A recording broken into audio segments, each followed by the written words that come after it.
इस बार जो सर्वे हमने किया 35 से अधिक शहरों का और लगभग 100 से अधिक शहरों से जो हमने ऑनलाइन फीडबैक अपनी ट्रेड एसोसिएशन से लिया नवरात्रि में उनके फुटफॉल को ध्यान में रखते हुए, तो एक मोटे तौर पर इस बार 4,75,000 करोड़ का व्यापार होने की संभावना है, जो अब तक का रिकॉर्ड व्यापार होगा। निश्चित रूप से अगर कहें तो इसके पीछे दो मुख्य वजह हैं। पहली वजह प्रधानमंत्री नरेंद्र मोदी जी द्वारा जीएसटी में जो रेट कट किए गए, 400 से अधिक आइटम 18-12 से निकाल करके 5% में लाए गए, उससे न केवल व्यापारियों की परचेजिंग पावर को एनहेंस किया बल्कि कंज्यूमर की परचेजिंग पावर को भी एनहेंस किया। देयर बाई हमारी प्रोडक्शन बढ़ी और प्रोडक्शन के साथ साथ जो छोटे कारीगर हैं उनको रोजगार मिला।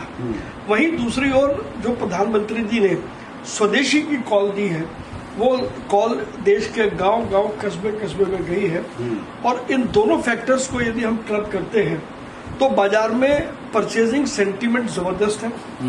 हर बाजार में आपको भारी भीड़ कंज्यूमर्स की दिखाई देगी और ये बहुत सालों बाद हो रहा है कि कंज्यूमर में एंथुजियाज्म है, कंज्यूमर में उत्साह है और कुछ नया खरीदने की ललक भी है।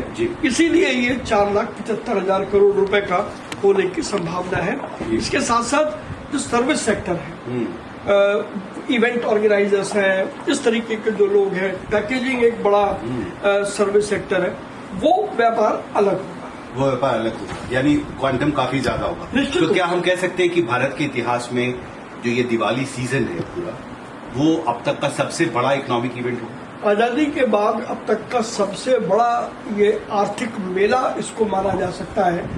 जब हम लगभग 5 लाख करोड़ के आंकड़े को क्रॉस करेंगे तो इससे बहुत साफ दिखाई देता है कि देश चौथी अर्थव्यवस्था से तीसरी अर्थव्यवस्था की ओर चल पड़ा है।